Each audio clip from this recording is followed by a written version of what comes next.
같아서 손님들의 이르기까지 당황스러웠을 것입니다.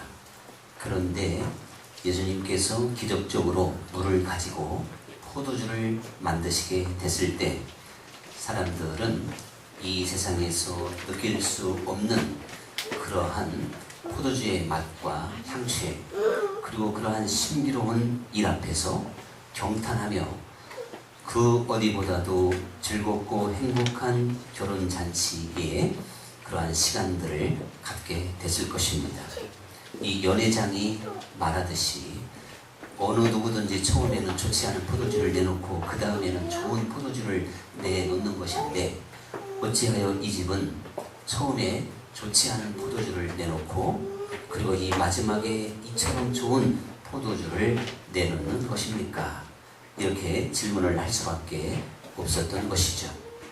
예수님께서 만드신 그 포도주의 맛이 너무나도 향긋하고 신비롭고 그들을 흥겹게 만들었기 때문일 것입니다. 무엇보다도 포도주가 다시 풍성하게 되므로 잔치집의 썰렁함, 그야말로 휘발유 없는 자동차와 같이 바람 빠진 풍선처럼 이렇게 쓸쓸하게 잔치가 끝 마무리될 수밖에 없었는데 그들에게 참으로 그 잔치의 분위기를 오히려 더 한껏 고조시킬 수 있는 축복의 시간들이 되었다는 사실이죠. 예수님께서 포도주를 만들었을 때와 만들지 않았을 때 이렇게 분명히 구별이 되는 것을 볼 수가 있습니다. 예수님께서 포도주를 만드시기 직전까지 포도주는 점점 떨어져 갔고 사람들은 혼란스럽고 당황스럽고 그리고 무엇보다도 그 주인은 어찌할 바를 몰랐을 것입니다. 그들은 답답해하는 마음을 금할 길이 없었을 것입니다. 그런데 이 놀라운 포도주가 남았을 때 그 혼인집은 그야말로 잔치집 중에서도 잔치집과 같은 감격과 감동 그리고 흥겨움이 신랑, 신부, 주인 모든 하객들에 이르기까지 충만하게 번져 갔을 것이다. 이렇게 우리가 상상해 볼 수 있지 않겠습니까? 이처럼 우리 주님께서 역사하셨을 때와 역사하지 않았을 때는 명암이 극명하게 갈리는 것입니다.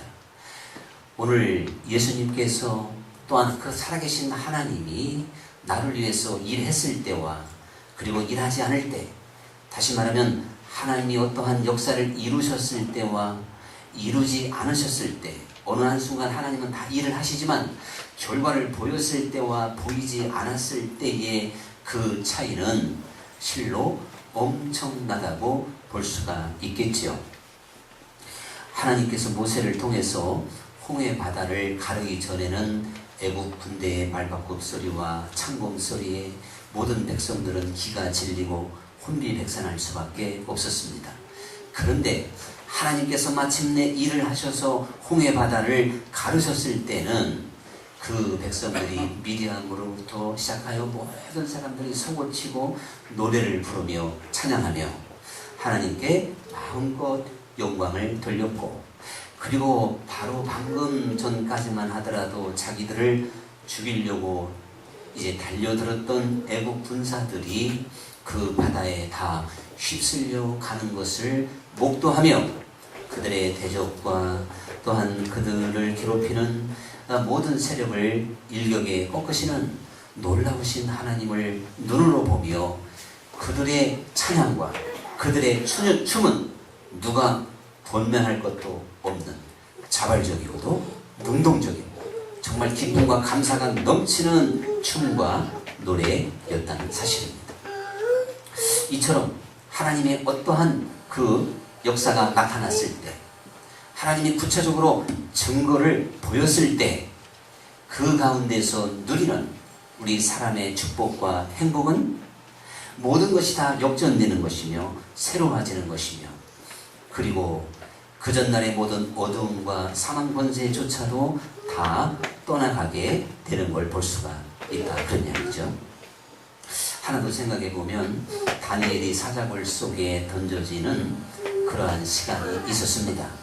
근데 하나님께서 그 다니엘을 사자굴 속에서 다시 끌어올리는 놀라운 표적과 이적을 보였을 때 다니엘은 더 이상 죄인이 아니었고 다니엘은 모든 사람들에게 존경과 사랑의 대상이 됐고 하나님은 그 바벨론 땅에 한없이 높은 하나님으로 찬양을 받게 됐던 것입니다.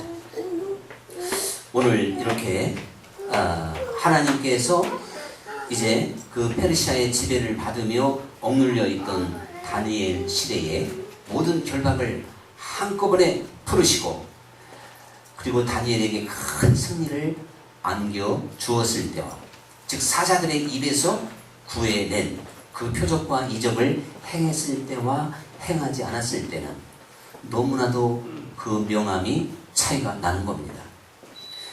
아무래도 다니엘이 초조했을 것이고 사자들의 으르렁거리는 소리에 어느 정도 두려움을 느꼈을 것이고 많은 사람들은 천하를 호령하던 다니엘이라 하더라도 이제는 꼼짝 못하고 그 사자굴 속에서 집어삼킴을 당할 수밖에 없겠구나 이렇게 생각을 했겠죠. 그리고 다리오 왕도 포기하며 안타까워했지만 하나님께서 역사하시니 모든 것이 다 역전이 되어졌던 걸 볼 수가 있습니다. 성경은 우리들에게 지금은 모든 것을 다 이루었다 말씀하시며 하나님 안에서 사실 승리를 선포하고 있는 것이고 하나님 안에서 풍성한 삶을 약속하고 있는 걸 볼 수가 있습니다. 예수님께서 그 사람들에게 말씀하시기를 인자가 이 땅에 온 것은 양들로 생명을 얻게 하고 더 풍성히 얻게 하려 함이라 이렇게 말씀을 하셨습니다. 그리고 눌린 자, 갇힌 자, 그리고 결박된 자를 자유케 하시기 위하여 왔느니라. 주님이 이렇게 말씀을 하시고 있습니다. 그래서 우리의 구세주여 메시아로 오신 하나님의 아들 예수 그리스도는 우리로 하여금 이 세상에서 풍성한 삶을 그리스도 안에서 충만한 삶을 능력 있는 삶을 권세 있는 삶을 살기를 원하시는데 이러한 하나님의 권세와 능력이 나타나고 구체적으로 일하시기까지의 그 때와 시간을 우리에게 사실은 알려주고 있는 걸 볼 수가 있어요. 그 고비를 넘어야만이 새로운 시대가 열리게 되는 것이고 새로운 하나님의 세계가 활짝 열린다는 사실입니다. 그때가 바로 주님께서 새로운 시대를 열어줄 때인데 바로 이 하나님의 때는 놀랍게도 사람의 모든 것이 다 했을 때 그리고 이제 정말 내가 죽음의 문턱에 이르렀을 때 그래서 제가 종종 잘 사용하듯이 내 것이 다 하면 주님의 것이 나온다 라고 하는 표현 그대로 오늘 이 가나 혼인집에도 포도주가 다 떨어졌을 때 새 포도주가 나오게 됩니다. 홍해바다를 도저히 가를 수 없는 방법이 없으니까 하나님이 홍해바다를 갈라주시게 된 것입니다.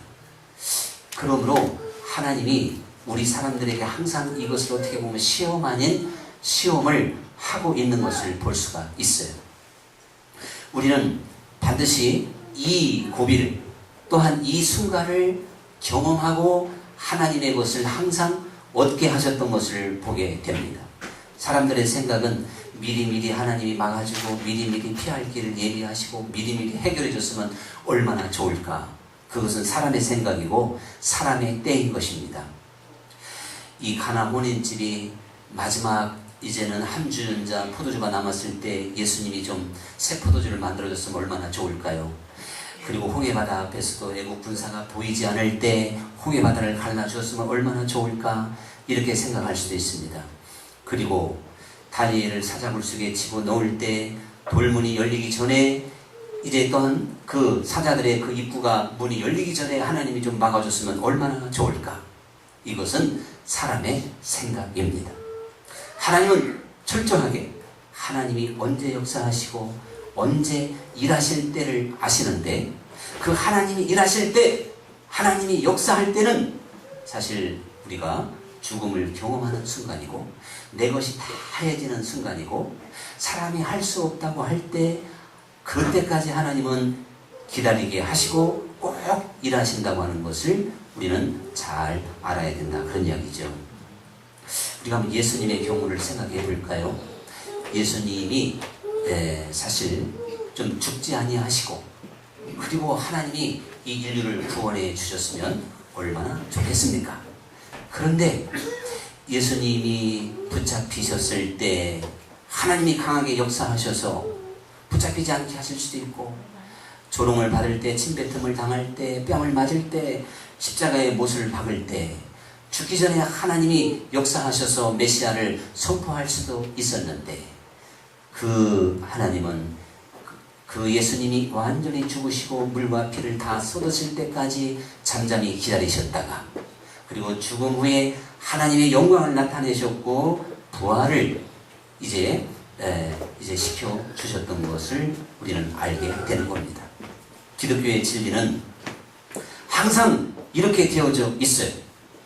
그래서 여러분, 정말 우리는 하나님께서 역사하는 때, 하나님께서 일하시는 그 시점을 잘 깨달아 알고, 또 하나님은 그것을 믿고 따라올 수 있도록 역사해 주는 걸 볼 수가 있습니다.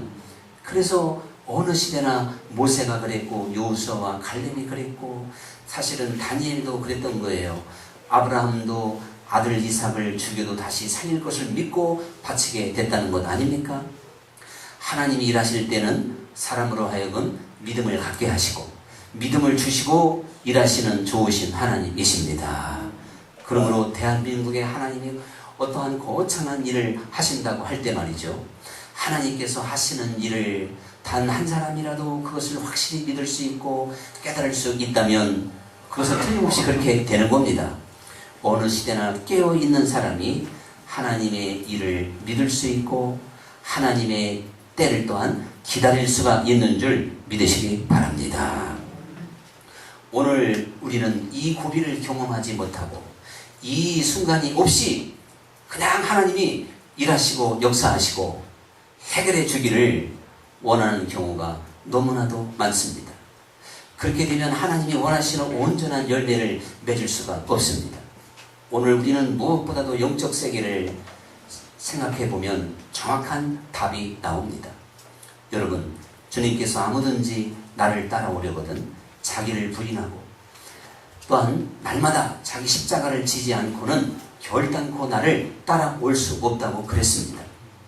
우리가 그리스도 안에서 사도 바울과 같고 예수님의 12제자와 같은 마가 다락방에서 새 생명으로 충만했던 진정한 그리스도인의 감격과 능력을 갖는 성도가 되기 위해서는 나 자신이 십자가에서 죽어지는 경험이 없이 이것을 얻을 수가 없어요.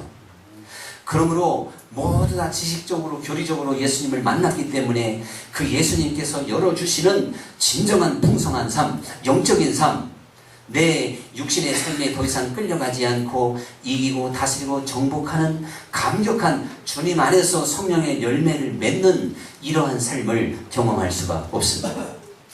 우리가 새 생활에 그리고 그 풍성한 그리스도가 약속한 천국 안에서 우리는 지금 살아야 되잖아요. 이 시대는요, 그때가 언제 열리느냐, 누가 뭐라 하더라도 내가 죽어야 열리는 거예요. 아닌 분만 아멘 해봅시다. 여기서 아멘 했다가는 조는 분입니다. 안 믿어도 아멘도 안 하잖아요. 정말이죠. 내가 죽어지지 않은 가운데 하나님의 것이 나올 수가 없어요. 대원칙입니다. 내가 왜 아직도 생생하게 사람의 생각으로, 인간적인 계산으로, 사람의 방법으로 살아갈까요? 내가 죽지 않아서 그래요. 그러면 야곱처럼 그렇게 살아봤자 에서의 칼날 소리에 날마다 한밤을 설치면서 그렇게 헤맬 수밖에 없는 겁니다. 진정한 이스라엘은 약복강에서 환도뼈가 부러져서 자아가 죽어야 열리는 겁니다. 여러분, 기독교의 진리는 그렇게 되어 있어요. 죽은 후에 부활이 있다는 거, 부활절 예배만 드리지 마시고 내가 정말 그리스도 안에서 나 자신이 죽어야만이 새로운 풍성한 생명의 삶이 열린다는 사실을 기억하시기 바랍니다. 하늘의 밀이 땅에 떨어져 그대로 있으면 그대로고 죽으면 30배, 60배, 100배로 열매를 맺는 것입니다. 주님께서 일하셔서 주님께서 역사하셔서 새 포도주 앞에 사람들이 휘황찬란하게 감사하고 찬양했듯이 홍해 바다가 갈라져서 새로운 그 하나님의 역사 앞에 감격했듯이 오늘 우리도 그리스도가 열어주는 찬란한 진정한 신앙의 삶이 여러분 앞에 펼쳐져야 됩니다. 그것은 항상 기뻐하는 것이고 범사에 감사하는 것이고 쉬지 않고 기도할 수 있는 하나님의 자녀들이 되는 길입니다. 이것이 지금 그냥 요절암송 외워서 끝나는 겁니까? 여러분, 믿음은 바라는 것들의 실상이고 보지 못하는 것들의 증거인 줄 믿습니다. 예수님과 동행하며 밤낮 가르쳐도 전혀 그러한 풍성한 삶이 열리지 않았던 예수님의 제자들, 그들이 마침내 그리스도의 죽으심과 부활을 보고 그리고 이제는 그리스도와 함께 죽겠다고 하는 각오를 가지고 마가다락방에 모여서 열흘 동안 간절히 기도했을 때, 그리고 마침내 그들이 이제는 그리스도만이 우리의 구세주요 하나님만이 나의 생명이고 우리는 어차피 여기서 붙잡혀 죽거나 안 죽거나 하여튼 그리스도 안에 있다고 하는 확실히 자기 자신들을 십자가에 못 박고자 하는 결단이 확실했을 때, 그리고 마침내 하나님이 그것을 인정하시고 받아주셨을 때 그들에게 새 세상이 열렸습니다. 우리도 다 새로운 세상이 열려야 돼요. 할렐루야. 이게 영적으로 눈이 열린 사람이에요. 저처럼 환상 잘 보는 사람이 영적 열린 게 아니고 꿈 잘 꾸는 사람도 영적 열린 게 아니고, 주님이 이 땅에 오셔서 회개하라 천국이 가까웠느니라 말씀을 하셔서 천국, 예수님이 지금 건설하신 그 천국을 볼 수 있는 사람이 눈이 열린 사람이고 새로운 세상을 만난 사람인 줄 믿습니다.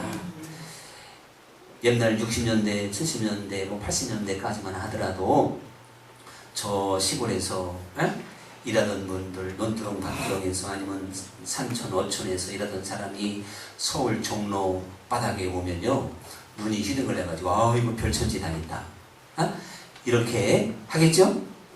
여러분, 그런 것처럼 우리는 그리스도 안에서 별천지를 봐야 됩니다. 밤낮 사람의 원리로 살아서는 안 돼요. 그리스도가 인도하는 영적인 원리로 살 수 있어야 되는 것이고, 주님 나라의 행복을 알아야 되는 것이고, 주님이 주는 그 떡과 신령한 생수가 얼마나 배부르고 나를 만족하게 하는지, 이 물을 먹는 자는 결코 다시 목마르지 아니하리라, 그 배에서 생수의 강이 되어 흘러 넘칠 것이다 하신 이러한 세상을 맛봐야 된다는 게 성경이라니까요. 그런데 우리는 여전히 육신적인 원리와 사람의 생각에 가득 차서 원수 맺고 미워하고 세상 쾌락에 빠지고 우리는 원망하고 불평하고 참으로 이렇게 인간적인 번개살이나 하면서 우리는 살아간다면 얼마나 사실 어리석은 존재가 되어져 있겠습니까? 여러분, 하나님이 일하실 때는 모든 것이 다하였을 때입니다. 영적으로도 내가 야곱이 마치 야복강에 섰던 것처럼 나 자신을 그리스도께 온전히 내려놓지 않고 내가 죽어지는 연습을 통하여 내 안에 성령께서 살아달라고 하는 간절한 절체절명의 요구와 결단이 없이 성령께서 우리를 새로운 세상으로 안내할 수가 없는 겁니다. 여러분, 오늘 우리는 육신 안에 살지만 육신의 세계에서 사는 존재가 아닙니다. 우리는 천국 시민이고 그리고 천국의 원리와 그리고 그리스도의 말씀 안에서 살아야 될 줄 믿습니다. 이것이 내 생각에 잡혀있는 한 그 하나님의 나라가 열리지 않는다니까요. 그래서 하나님은 거기까지 몰아넣기 위하여 여러 가지 방법을 씁니다. 물질로 우리를 제한시킬 때도 있고 건강으로 제한시킬 때도 있습니다. 때로는 영적인 심각한 고민으로 우리를 제한시킬 수도 있습니다. 저 같은 경우는 순순히 말씀으로 도전받고 이거는 내 힘으로 능력으로 절대로 성령의 열매를 내줄 수 없다. 난 내 힘으로 아무리 하나님 뜻대로 살아보려고 해도 나는 못 살았습니다. 이렇게 우리가요 사실은 항복할 수 있는 시간이 필요합니다. 그래서 힘으로 능으로 되지 아니하고 오직 여호와의 신으로 되느니라 하신 말씀 그대로 하나님께서 내 삶을 주장하시고 나를 완전히 새롭게 할 수 있도록 성령으로 사로잡으실 수 있도록 구하고 찾고 두드려서 성령을 충만히 받는 이들이 되어야 될 줄 믿습니다. 성령 충만이 뭐예요? 성령이 나를 다스린다는 이야기고, 성령이 나를 지배한다는 이야기고, 성령이 인도하는 삶이 성령 충만입니다. 뭐 은사 받아가지고 뜨끈뜨끈한 게 아니고요. 아무리 뜨겁고 아무리 희한한 체험을 했어도 주님이 주인인 삶을 살지 못하면 그건 성령 충만이 아니잖아요. 여러분, 우리는 나의 한계와 내 힘으로 능으로 도저히 주님 말씀대로 살 수 없는 그 죽음의 문턱에서 주의 이름을 불러야 됩니다. 이것이 영적인 진정한 갈망이고 주의 이름을 부르는 자입니다. 그러한 이들을 주님께서는 구원할 것이고, 그에게 마침내 찾아오셔서 그리스도의 능력으로 이제는 이기고 정복할 수 있는 권세를 허락해 주는 것입니다. 여러분, 우리는 하나님 안에서 이러한 놀라운 권세를 받아야 하나님의 뜻대로 살 수 있는 거지, 사람의 힘으로 살 수 있다면 그게 세상 종교지, 그게 무슨 기독교겠어요. 사람의 힘으로 안 됩니다.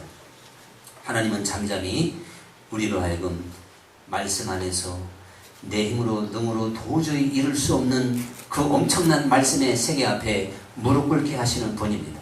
절망하게 하시는 분입니다. 참으로 안타깝게 주의 이름을 부르도록 만드시는 분입니다.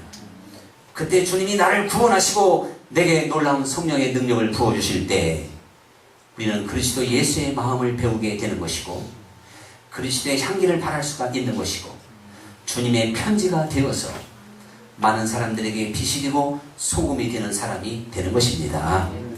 오늘 우리는 빛이 되어야 된다 하고 소금이 되어야 된다 하고 향기와 편지가 되어야 된다고 하는 것, 더 나아가서 그리스도 작은 예수가 되어야 된다고 하는 것을 성경의 진리 안에 누구보다도 잘 알고 있음에도 불구하고 이 절차를 밟지 않는다는 것이죠.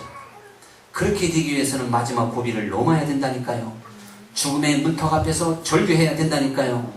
주님이 나를 이 가운데서, 이 사망 가운데서 건지지 않고는 아무도 나를 건질 수 없습니다.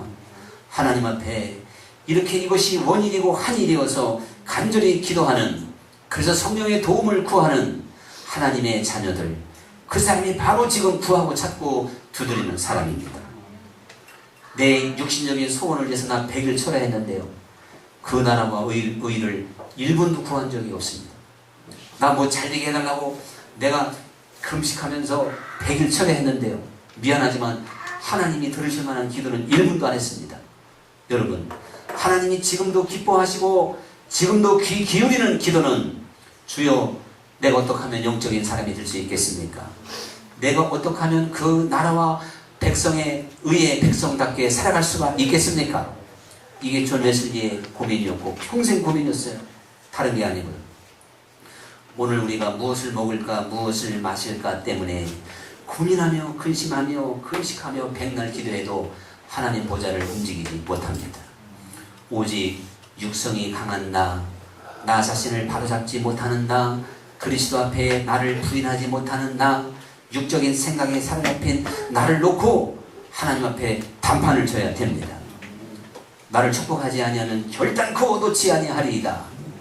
그리하면 불방망이와 같고 날쌘 좌우검보다 더 예리하신 하나님의 능력이 우리의 심령과 관절과 골수를 쪼개고 우리의 생각을 쪼개서 변하여 삭개오 같은 사람으로 만드실 줄 믿습니다. 우리 한번 생각해 보십시오. 아무리 생각해도 저는 우리 성김의 교회 교인들이 삭개오보다 강한 사람 없다고 봅니다.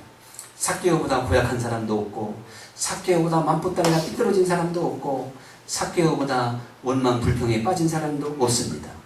그래도 예수님이 삭개오에 찾아가시고 삭개오에게 말씀하셨을 때 삭개오는 완전 대변화를 일으키게 됩니다. 예수님께서 오늘 이 집에 구원이 이르렀도다. 이도 아브라함의 백성이로다. 바로 주님은 우리를 그렇게 구원하셔서 이 세상을 살아갈 때 세상의 원리로 살지 않게 만드십니다. 육신에게 져서 육신대로 살면 정령 죽으려니와 영으로서 몸의 행실을 죽이면 살리라 하신 말씀 그대로 영적인 원리가 신기하고 영적인 세계가 오묘함으로 그 안에서 살기를 즐거워하는 것입니다. 여러분, 성령께서 우리에게 찾아오실 때 우리의 육신의 한계 앞에 절규할 때예요. 주님이 도와주지 않으면 주님 뜻대로 살 수 없다고 진정으로 매달릴 때예요. 그때 성령이 나를 만나주시고 변화시켜 주신다는 것을 우리는 잘 알고 있습니다. 그래서 뭐 나무뿌리 하나 뽑아야 된다는 게 그런 의미지 무조건 나무뿌리만 뽑는다고 성령께서 도와주는 건 아닙니다. 여러분, 우리들이요, 육신의 한계, 즉 병원에서 만약에 사망 선고를 받고요, 죽음 앞에 서 있는 그 사람과 지금 멀쩡하게 저처럼 이렇게 설교 쌩쌩하게 하는 사람하고는요, 건강에 대해서 생각하는 바가 하늘과 땅입니다. 그리고 지금 물질의 벽 앞에서 죽느냐 사느냐, 정말 그 물질의 깊은 함정에 빠져본 사람과 그렇지 않은 사람은요, 하나님께 대한 그 마음 자세가 절대로 같을 수가 없는 것입니다. 여러분, 이제 하나님께서는요, 누구든지 이것을 사실은 이 고비를 넘어야 된다고 그럽니다. 영적인 고비, 때로는 물질적으로도 하나님의 것이 나올 때는요, 내 것이 다 해야만이 하나님의 것이 나온단 말이에요. 하나님이 우리를 치료하실 때도 정말 내 건강, 사람의 힘으로 능으로 할 수 없다 할 때 하나님이 그때가 꼭 치료하실 때입니다. 하나님은 이러한 때를 한 번도 어긴 적이 없습니다. 오직 이것을 믿음으로 보느냐 안 보느냐의 차이입니다. 믿음으로 그것을 바라보며 견디는 이들에게는 마치 마가 다락방에서 성령 충만함을 경험했듯이, 또한 하나님께서 반드시 홍해 바다를 갈라주셨듯이, 그리고 다니엘을 사자굴에서 건져내셨듯이 하나님께서 하시는 일들을 받을 수가 있을 것이고 누리게 될 것입니다.